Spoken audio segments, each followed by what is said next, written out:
ఈ సృష్టిలో అందరికన్నా పెద్ద యోధుడు ఎవరు? కొందరంటారు అర్జునుడని, కొందరంటారు భీముడని, కొందరంటారు హనుమంతుడని, అలా ఇంకా ఎంతో మంది. కానీ ఈ సృష్టిలో అందరికన్నా పెద్ద యోధుడు ఎవరు అంటే మీ మనసు లోపలే ఉన్నవాడు. ఆ యోధుడు మీలోనే ఉన్నాడు.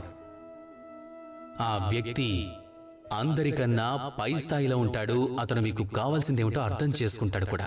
మీ బలహీనతల్ని తెలుసుకుంటాడు, దానితో పోరాడతాడు, దానిపై విజయం సాధిస్తాడు.